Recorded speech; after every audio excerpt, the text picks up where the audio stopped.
सहारनपुर नाम का एक गांव था। उस गांव में मदन नाम का एक समोसे वाला अपनी बीवी और बेटी सपना के साथ रहता था। मदन अपना समोसे का व्यापार बढ़ाने के लिए कुछ ना कुछ ट्रिक आजमाता रहता था। समोसे पर कभी नए नए ऑफर देता तो कभी डिस्काउंट देता था। इस तरह से अपने व्यापार को जमाने का वो हमेशा प्रयास करता था। लेकिन कुछ दिनों से उसके समोसे का व्यापार अच्छा नहीं चल रहा था। इसलिए परेशान होकर वो सोचता रहता है। एक दिन उसे देखकर उसकी पत्नी उसे पूछती है। अरे सपना के बाबूजी, सपना बड़ी हो चुकी है। अब हमें जल्द से जल्द उसके शादी के लिए लड़का ढूंढना चाहिए। अरे इधर व्यापार ढंग से नहीं चल रहा है और तू सपना के शादी की बात कर रही है। अरे लड़का मिल भी गया तो शादी का खर्चा कहाँ से करूंगा।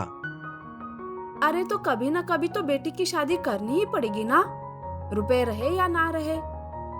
हाँ हाँ ठीक है, ज्यादा ज्ञान मत दो, थोड़ी देर चुप बैठो। ऐसा कहकर मदन सोचने लगता है कि तभी उसके मन में एक आइडिया आती है और मन में कोई प्रतियोगिता के बारे में वो सोचता है। हाँ ये ठीक रहेगा, मैं अपने समोसे की दुकान में 100 समोसे खाने की प्रतियोगिता रखूंगा और जो भी वो प्रतियोगिता जीतेगा उसके साथ अपनी बेटी सपना की शादी करने का ऐलान कर दूंगा। जैसे ही उसकी पत्नी ये बात सुनती है वो गुस्से से पागल हो जाती है और कहती है। अरे ओए पागल आदमी, तुम क्या सच में पागल हो गए? जो भी प्रतियोगिता जीतेगा वो आदमी अच्छा ही होगा या अमीर गरीब होगा, इसका कैसे पता चलेगा? अरे ये सब व्यापार बढ़ाने के फंडे हैं, तुम नहीं समझोगी। ये सुनकर मदन की पत्नी अपने सर पर हाथ रखती है और सोचती है कि अब क्या किया जाए। कुछ ही दिनों में मदन इधर 100 समोसे खाने की प्रतियोगिता के पैम्पलेट छपवाता है और गांव में पोस्टर भी लगवाता है। उसमें लिखा होता है कि जो कोई 100 समोसे खाएगा उसके साथ अपनी बेटी सपना की शादी कर दी जाएगी। लेकिन अगर 100 समोसे नहीं खा पाएगा तो उसे उसके पैसे देने पड़ेंगे। मदन की बेटी सपना भी ये पैम्पलेट देखती है और उसे ये बड़ा अजीब लगता है। दरअसल सपना सुनील नाम के लड़के से प्यार करती है और उससे ही शादी करना चाहती थी। लेकिन घर में ये बात कैसे बताए, इससे वो डर रही थी। लेकिन जब वो पैम्पलेट देखती है तो उसे भी एक आइडिया मिलता है और वो सुनील के पास जाकर कहती है। सुनो सुनील, पिताजी ने 100 समोसे खाने की प्रतियोगिता रखी है, लेकिन ये उनका कोई शादी करने का नहीं बल्कि पैसे कमाने का तरीका है। लेकिन फिर भी हमें इसका फायदा लेना होगा। अरे लेकिन सपना, 100 समोसे मैं कैसे खाऊंगा? मैं ज्यादा से ज्यादा 10 समोसे खा सकता हूँ। देखो सुनील, मुझे ये सब नहीं पता। अगर तुम चाहते हो कि मेरी शादी तुमसे हो तो ये सब तुम्हें करना ही पड़ेगा। ऐसा कहकर सपना वहां से चली जाती है। बेचारा सुनील सोच में पड़ता है कि अब वो क्या करेगा। 100 समोसे खाने के तरीके वो ढूंढते हुए भटक रहा था कि तभी उसे एक जगह एक साधु महाराज मिलते हैं। सुनील को परेशान देख वो साधु महाराज उससे पूछते हैं। क्या हुआ बेटा, इतना परेशान क्यों हो? क्या बताऊं साधु महाराज, मैं एक लड़की से प्यार करता हूँ और उससे शादी करना चाहता हूँ। लेकिन ये तभी मुमकिन हो पाएगा अगर मैं उसके बाप ने रखे 100 समोसे खाने की प्रतियोगिता जीत जाऊंगा। अब आप ही बताइए, मैं ये कैसे करूंगा? एक आदमी भला 100 समोसे कैसे खाएगा? साधु महाराज सुनील की बात आराम से सुन लेते हैं और सुनील से कहते हैं। बस इतनी सी बात, ये लो बेटा, ये एक जड़ी बूटी है। जिस दिन प्रतियोगिता होगी उस दिन ये जड़ी बूटी तुम खा लेना। इससे तुम्हें इतनी भूख लगेगी कि 100 क्या 200 समोसे भी खा जाओगे। साधु महाराज की यह बात सुनकर सुनील बड़ा खुश होता है। प्रतियोगिता का दिन आता है। सुनील जब वहां पहुंचता है तो सपना से शादी के लालच में वहां बहुत सारे लड़के आए हुए दिखते हैं। प्रतियोगिता शुरू होती है। एक लड़का 10 समोसे खाता है, एक 30 खाता है। ऐसा करते करते कोई भी 35 के ऊपर नहीं पहुंचता और हार कर मदन को पैसे देकर चले जाते हैं। तभी सुनील समोसे खाना शुरू करता है और देखते ही देखते वो 100 समोसे खा लेता है। ये देखकर गांव के सभी लोग सुनील को कंधे पर उठाते हैं। सपना के पिताजी भी कुछ नहीं कर सकते थे और गांव वालों के आगे वो सुनील की शादी सपना के साथ करवा देते हैं। इस तरह सपना और सुनील बाद में वही समोसे की दुकान संभालते हैं और अपनी जिंदगी अच्छे से गुजारते हैं। कानपुर नाम के एक शहर में एक बहुत ही अमीर आदमी पान सिंह रहता था। उसके पास कई सारी जमीनें, संपत्ति और व्यापार था। लेकिन पान सिंह रात को चैन से नहीं सो पाता था। एक दिन उसने अपने नौकर रामलाल को बुलाया। सुनो रामलाल, मुझे तुमसे एक बात पर कुछ सलाह चाहिए। जी मालिक, क्या बात है? रामलाल, मैं कुछ दिनों से बहुत परेशान हूँ। मैं रात को चैन से नहीं सो पाता हूँ। क्या आप मेरी इस बारे में कुछ मदद कर सकते हैं? जी मालिक, बिल्कुल कर सकता हूँ, लेकिन मुझे कुछ दिनों की सहूलत चाहिए। मैं इसका इलाज ढूंढता हूँ और आपको बताता हूँ। ठीक है रामलाल, लेकिन ज़रा जल्दी कीजिए। मुझे इस प्रश्न का उत्तर जल्द ही चाहिए। दोनों की बात हो जाने पर रामलाल अपने काम में लग जाता है। वो राज्य में एक ऐसा आदमी ढूंढता है जो बहुत खुश रहता है और जो रात को चैन से भी सो पाता है। रामलाल सारे राज्य में घूमता है। एक दिन घूमते घूमते उसे भूख लगती है। वो एक चौराहे में छोले भटूरे खाने के लिए जाता है। तभी वो खाते खाते उस छोले भटूरे बेचने वाले आदमी को देखता है। वो देखता है कि छोले भटूरे बेचने वाला आदमी बहुत ही खुश रहता है और रात को चैन से सोता है। उसको खुश देख के रामलाल उसको रात को वो कैसे सोता है वो भी देखता है। दूसरे दिन रामलाल फिर से उसके पास जाता है। ले लो, गर्मा गर्म छोले भटूरे खा लो। अरे भाई, मुझे एक प्लेट छोले भटूरे देना। अरे सुनो, तुम्हारा नाम क्या है? मेरा नाम गोपाल है। क्यों, क्या बात है? मैं कुछ तुमसे बात करना चाहता हूँ। जी अच्छा, लेकिन थोड़ी देर रुकना पड़ेगा आपको। गोपाल थोड़ी देर में दुकान बंद करता है और कहता है, बोलिए रामलाल जी, क्या बात करनी है आपको मुझसे? कुछ खास नहीं, बस ये बताओ, रात को क्या कोई दवाई खाकर सोते हो गोपाल? सुना है बड़ी चैन की नींद सोते हो। ऐसा कुछ नहीं रामलाल जी, बस 2 वक्त की रोटी कमाने में पूरा दिन ठेले पर मेहनत करके थक जाता हूँ और सो जाता हूँ। अरे भाई, मेहनत तो हम भी करते हैं, लेकिन हमें तो चैन की नींद नहीं आती। क्या राज है आखिर इस चैन की नींद का, जरा हमें भी बताओ।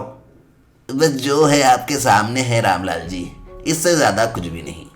ठीक है, ये लो, सुवर्ण मुद्राएं है। इसे मेरे मालिक ने तुम्हें उपहार में दिए है। पोटली देखकर रामलाल वहां से चला जाता है और थोड़ी देर के बाद गोपाल उस पोटली को खोलकर देखता है। देखते ही वो चौंक जाता है। हैं? ये क्या, सोने के सिक्के? अरे मैं तो अमीर हो गया, मैं तो अमीर हो गया। चलो गिन के देखता हूँ कितने हैं सोने के सिक्के। गोपाल सोने के सिक्के गिनता है। उसमें पूरे 999 सिक्के रहते हैं। ये देखकर वो थोड़ा बेचैन हो जाता है।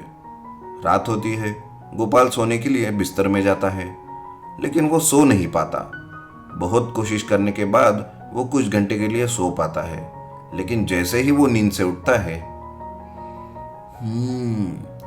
मैं इन 999 सिक्कों को 1000 कर ही दूंगा, कैसे भी करके। कुछ दिन गुजर जाते हैं। इधर नौकर चुपके से उस पर ध्यान रखता है और दूसरे दिन ही सुबह सुबह अपने मालिक को लेकर वो गोपाल के घर जाता है। और गोपाल, कैसे कटे इतने दिन?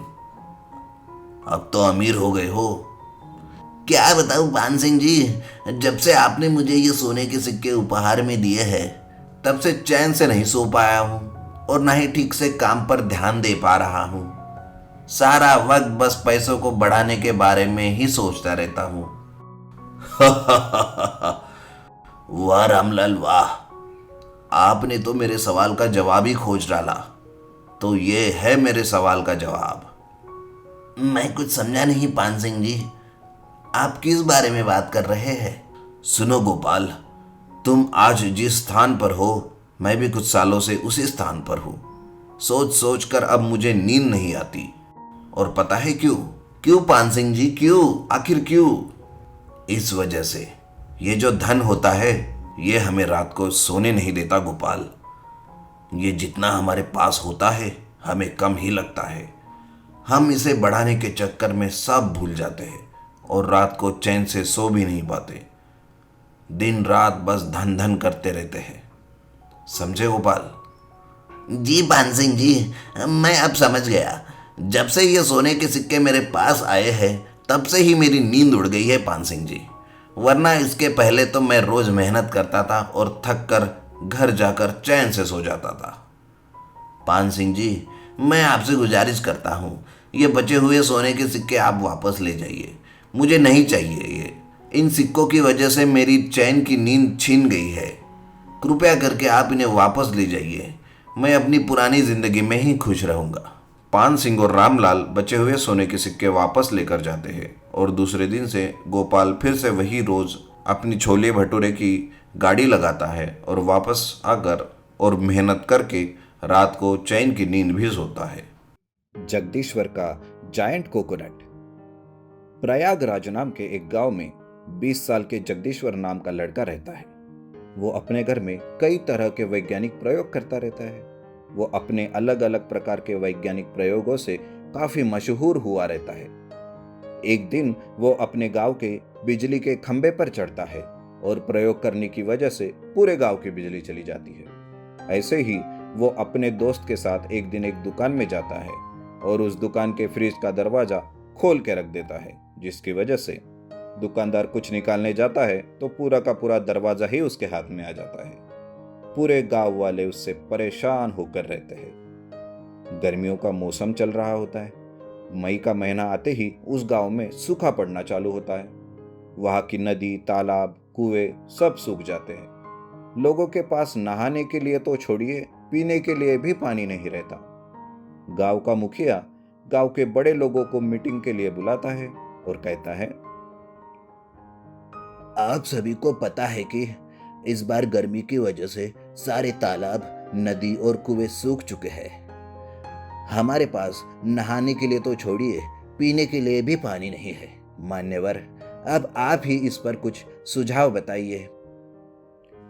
एक मनोज नाम का लड़का वहां पे रहता है।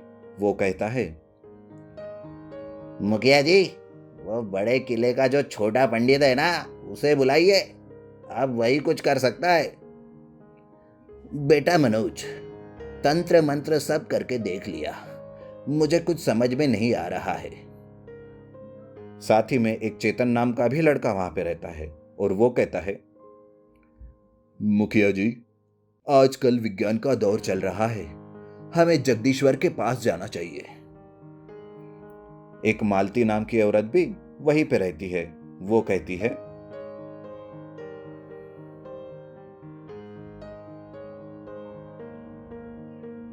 चलो ठीक है, यह भी अपना कर देखते हैं।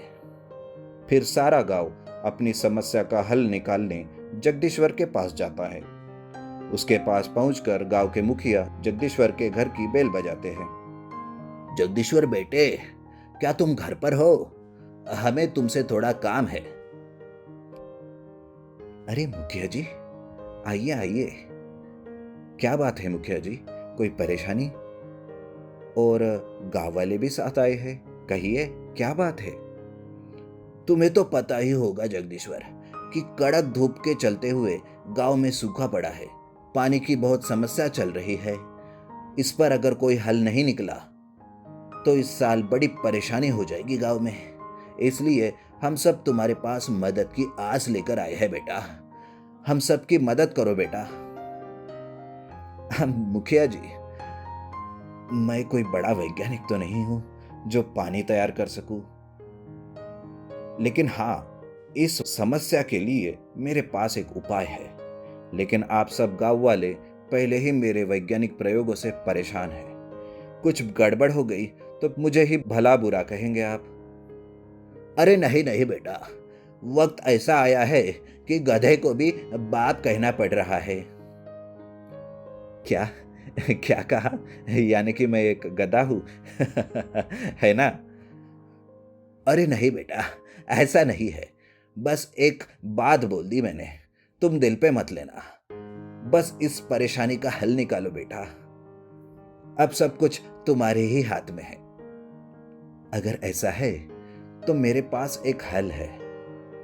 कौन सा हल है बेटा, हमें भी बताओ। मेरे खुद का अब तक का सबसे सफल रिसर्च, द एक्सटेंडर गन। ये एक बंदूक है इससे कुछ किरणें निकलती है और जिस चीज पर ये किरणें गिरती है वो एक बड़ा रूप ले लेती है। अच्छा अच्छा, लेकिन उससे क्या होगा? आइए मुखिया जी, मैं आपको दिखाता हूं। जगदीश्वर एक बच्चे के हाथ से उसका खिलौना लेता है और उस खिलौने पर अपनी एक्सटेंडर गन से किरणें गिराता है। देखते ही देखते वो खिलौना इतना बड़ा हो जाता है कि सारे चौंक जाते हैं। लेकिन फिर मुखिया जी पूछते हैं, यह तो ठीक है बेटा, ये खिलौना बड़ा हो गया, लेकिन पानी जैसी चीज बड़ी होगी भी या नहीं, ये कैसे पता चलेगा? यह बात सुनकर जगदीश्वर मुखिया जी से कहते हैं, चलिए मुखिया जी, एक बार और देखते हैं। जगदीश्वर मुखिया सहित सारे गांव को एक कोकोनट के पेड़ के पास लेकर जाते हैं। जगदीश्वर चेतन से कहता है, चेतन, क्या तुम एक काम कर सकते हो? उस पेड़ पर से एक नारियल तोड़ कर देना। हाँ हाँ जगदीश्वर, मैं अभी तोड़ कर लाता हूं। चेतन बंदर जैसे सपासप नारियल के पेड़ पर चढ़कर एक नारियल तोड़ कर लाता है। फिर जगदीश्वर उसे खुले मैदान में ले जाकर उस पर एक्सटेंडर गन से लाइट छोड़ता है। देखते ही देखते वह नारियल धीरे धीरे एक जायंट कोकोनट में तब्दील हो जाता है। उसका साइज एक 5 मंजिली इमारत जितना रहता है। फिर मुखिया एक आदमी को नारियल में छोटा सा छेद करने के लिए कहता है, अरे इसमें से तो पानी निकल रहा है, ये! अब आपको इस सूखे तक नहाने धोने के लिए इतना पानी काफी है ना मुखिया जी, वो भी एकदम शुद्ध नारियल पानी। ये बात देखकर मुखिया जी कहते हैं, अरे वाह बेटा वाह, जगदीश्वर, तुमने आज हम सबकी जान बचा ली, वरना हम तो सोच में पड़ गए थे कि इस धूप में क्या करें और क्या नहीं। सारे गांववासी खुशी से उसी जायंट कोकोनट नारियल के पानी से नहाने धोने लगते हैं, जिससे उनका स्वास्थ्य भी ठीक रहता है और कोई बीमारी भी नहीं फैलती। ये देखकर मुखिया और सारे गांव वाले जगदीश्वर को सम्मानित करते हैं और उसे उचित इनाम भी देते हैं।